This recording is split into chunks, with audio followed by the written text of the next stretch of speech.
नमस्कार, कानपुर वार्ता में आपका स्वागत है। मैं हूं आलोक पाल। कृपया इस चैनल को देखिए, लाइक कीजिए, सब्सक्राइब ज़रूर कीजिए।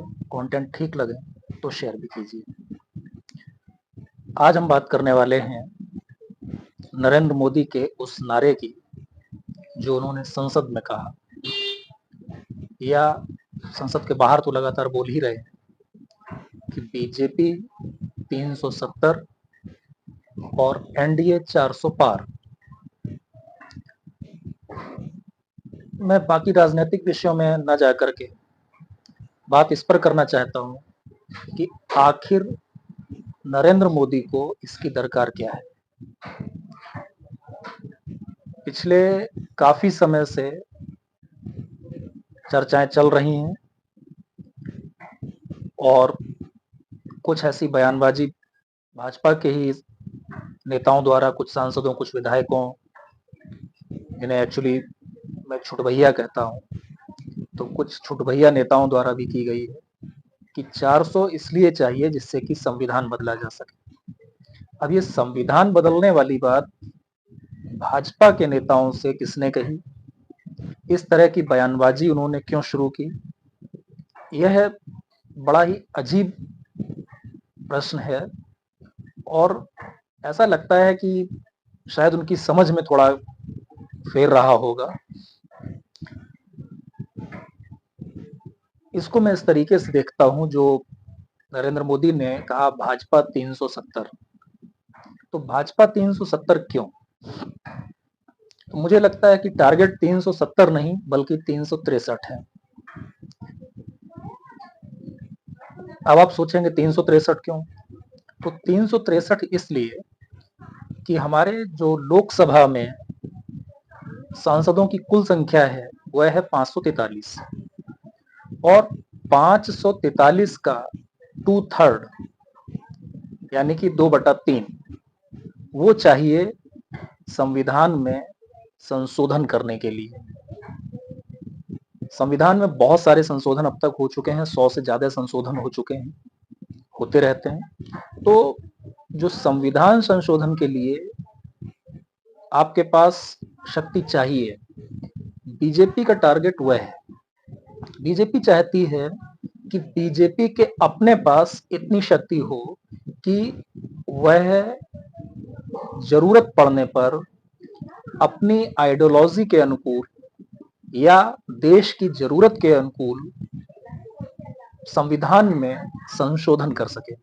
तो संविधान संशोधन और संविधान बदलना, ये दो बहुत अलग बातें हैं। यद्यपि वह भी एक बदलाव ही होता है, संशोधन जो होता है वह भी एक प्रकार का बदलाव होता है, छोटा बदलाव होता है। लेकिन जब आप किसी पब्लिक मीटिंग में जाते हैं, कुछ इस तरह की बात बोलते हैं, तो वहां पर इसका बहुत बड़ा फर्क पड़ता है। जब आप कहते हैं कि संविधान संशोधन के लिए हमको इतनी सीटें चाहिए, तब एक अलग मतलब निकलता है। लेकिन अगर आप एक जनरल स्टेटमेंट दे देते हैं कि हमको 400 इसलिए चाहिए जिससे कि हम संविधान बदल सकें, तो उसका एक अलग इम्पैक्ट होता है।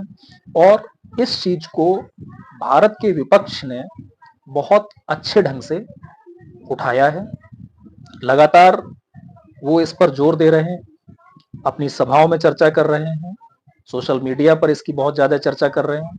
वो यह साबित करने में लगे हुए हैं कि बीजेपी ने या नरेंद्र मोदी ने जो ये नारा दिया है, बीजेपी 370 या एनडीए 400 पार, तो अभी 370 की तो कोई बात करता नहीं है, 400 पार वाली बात हो रही है लगातार। तो ये 400 पार वाली जो बात हो रही है, तो उसको वो कहते हैं कि वो चाहते हैं कि हमारे पास इतनी शक्ति आ जाए कि हम संविधान बदल दें, और उसमें वो बी आर अम्बेडकर को भी ले आते हैं और पता नहीं क्या क्या ले आते हैं। देखिए, अंबेडकर से उन लोगों का कोई लगाव नहीं है। कभी उन्होंने अंबेडकर की ना परवाह की ना इज्जत की। अंबेडकर का नाम वो केवल और केवल इसलिए यूज करना चाहते हैं ताकि वो दलित समाज को बरगला सकें। वो दलित समाज को अंबेडकर का नाम लेकर के इमोशनली ब्लैकमेल करना चाहते हैं। वो चाहते हैं कि जो दलित समाज पिछले काफी समय में बीजेपी के साथ जुड़ गया है, वो किसी न किसी तरीके से किसी न किसी बात को लेकर के कटे। और इस चीज को लेकर जो वो लगातार कोशिश कर रहे हैं, वह एक बहुत छोटे स्तर पर सफल होती भी दिख रही है। अगर आप सोशल मीडिया पर देखेंगे, यहाँ तक कि आप प्रॉपर मीडिया पर भी देखेंगे, तो आप पाएंगे कि ऐसा बहुत कुछ हो रहा है, लोगों के बीच में चर्चा है। अब एक इंसिडेंट मैं आपको बताता हूं कि अभी हाल में मेरे एक चचेरे भाई साहब हैं, तो उनके साथ ऐसी चर्चा होने लगी, कुछ राजनीतिक बातचीत होने लगी। तो वो पढ़े लिखे हैं, शहर में रह रहे हैं, सारा कुछ है, लेकिन वो बोले नहीं 400 इसलिए चाहिए ताकि संविधान में परिवर्तन किया जा सके। तो मैंने कहा उसके लिए 400 की क्या जरूरत है?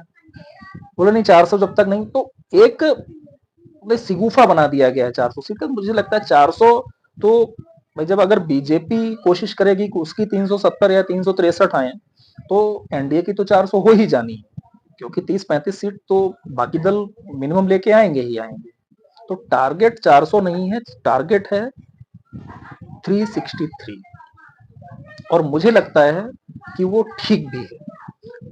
अगर आप किसी पार्टी को सत्ता सौंप रहे हैं, तो उसको इतनी ताकत दें कि जिन वादों के साथ, जिस मैनिफेस्टो के साथ वो पार्टी चुनाव में उतरी है, जो उसने आपसे वादे किए हैं, उसके लिए अगर उसे सदन में किसी संविधान संशोधन की जरूरत पड़े, किसी नए कानून बनाने की जरूरत पड़े, तो वो कर सके।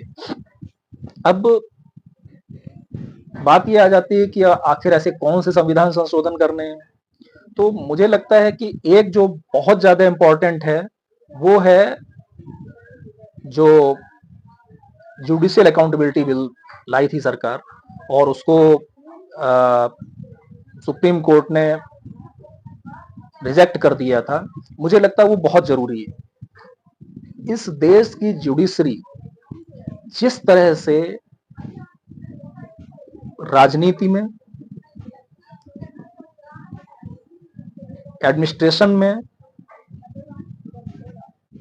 या यूं कह लिए कि हर क्षेत्र में दखलंदाजी करना चाहती है, उसको देखते हुए बहुत जरूरी है, और उनकी अकाउंटेबिलिटी सेट होनी चाहिए। आखिर आप किसी भी पद के लिए जब जाते हैं, तो आपको दुनिया भर की पढ़ाई लिखाई, इंटरव्यू, ये सब करना पड़ता है, तब आप जाते हैं। लेकिन उन्होंने अपना एक कॉलेजियम बना रखा है, और उस कॉलेजियम से वो पूरी तरीके से भाई भतीजेवाद के आधार पर सुप्रीम कोर्ट के जज चुनते हैं। उसमें भी कंडीशन ये है कि जिनको वो रिकमेंड करेंगे, सरकार को उन्हें रिकमेंड करना ही होगा। सरकार उसे बहुत दिन तक टाल नहीं सकती। केवल उसके खिलाफ कोई आपराधिक मामले ना हो, कोई भ्रष्टाचार के मामले ना हो, कोई ऐसी चीज ना निकल के आए जो न्यायपालिका के लिए उचित ना हो। तो सवाल ये है कि आखिर कोई जज ही जज को क्यों चुनेगा, और यह जजों का एक समूह ही क्यों चुनेगा? और इसमें आप भाई भतीजावाद देखिए, कितने ऐसे जज हो रहे हैं जो सुप्रीम कोर्ट, जिनके पिता, जिनके बाबा या उनके रिश्तेदार सुप्रीम कोर्ट में जज रहे हैं, और उनके बेटे भी लगातार जज होते जा रहे हैं। तो इस तरह के जो बिल हैं, उनको लाने के लिए पार्टी के पास एक पावर चाहिए। अब इसमें एक तर्क ये आ सकता है कि आखिर बीजेपी को ही क्यों चाहिए, जब एनडीए से चुनाव लड़ रहा है, बहुत सारे दलों के साथ आप गठबंधन करके चुनाव लड़ रहे हैं, तो बीजेपी को ही आखिर क्यों चाहिए? तो देखिए, होता क्या है कि कई बार बहुत से मसलों पर बीजेपी की राय उसके सहयोगी दलों की राय से अलग होती है। जैसे अभी मैं एक इंटरव्यू देख रहा था अनुप्रिया पटेल का। तो अनुप्रिया पटेल को परिवारवाद से लेकर के उनको कोई दिक्कत नहीं थी। उनका कहना यह था कि एक परिवार से कितने लोग राजनीति में आ रहे हैं, और किस पार्टी को कौन सा परिवार चला रहा है, इससे बीजेपी को क्या लेना देना। बिल्कुल सही है, बीजेपी को कोई लेना देना है, लेकिन जनता को तो लेना देना होता है। आखिर परिवार की प्रॉपर्टी कोई पार्टी कैसे हो सकती है? ये एक मैं डिफरेंस की बात कर रहा हूं कि इस तरीके के डिफरेंस होते हैं। अब एक उदाहरण मैं आपको देता हूं कि जब 370 जम्मू कश्मीर से हटाया गया, तो जो जेडीयू था, तो जेडीयू ने उसके पक्ष में वोट नहीं किया था, जेडीयू वॉकआउट कर गया था, क्योंकि जेडीयू का जो उसकी जो आइडियोलॉजी थी वो यह थी कि वो जम्मू कश्मीर में 370 लागू रखना चाहता है। अब वो एनडीए का पार्ट तब भी था, आज भी वो एनडीए का पार्ट है। बहुत से मसलों पर उसकी बीजेपी के साथ मतलब उसके डिफरेंसेस हैं। वो कई बार ऐसा नहीं करता है कि वो बीजेपी को संसद में सपोर्ट करे बहुत सारे मसलों पर। इसलिए मुझे लगता है कि प्रधानमंत्री या बीजेपी की जो चाह है वो ये है कि उसे 363 से ज्यादा सीटें मिलें, जिससे कि आवश्यकता पड़ने पर वह अपने हिसाब से कानून बना सके।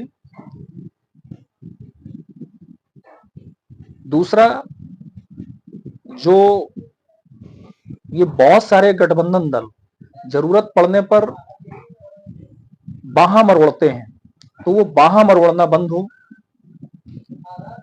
मुझे ऐसा लग रहा है कि जब कभी मीटिंग हुई होगी बीजेपी के नेताओं की, या कोई मैसेज पास किया गया होगा हाईकमान के द्वारा, तो उसमें बात यही कही गई होगी कि आपको पब्लिक में ये बोलना है या आपको इसको इस तरह से जाके बोलना है कि हमको 370 इसलिए चाहिए या 400 इसलिए चाहिए, जिससे कि हम आवश्यकता पड़ने पर अपने अनुसार कानून में संशोधन कर सकें और नए कानून बना सकें। लेकिन बहुत सारे छुटभइये हैं, मैं नाम किसी का क्या क्या लूं। यूपी में तो मेरे ख्याल से हर लोकसभा में एक आध घूम रहा है, जो अनावश्यक रूप से वो संविधान बदलने की बात करता है, और वो कुल मिलाकर के पार्टी का नुकसान ही कर रहा है, वो कोई फायदा नहीं कर रहा है। आज की चर्चा में इतना ही, आगे फिर किसी विषय पर बात करेंगे। आपको मेरी राय इस विषय पर कैसी लगी, कृपया कमेंट करके जरूर बताएं। बहुत बहुत धन्यवाद। नमस्कार।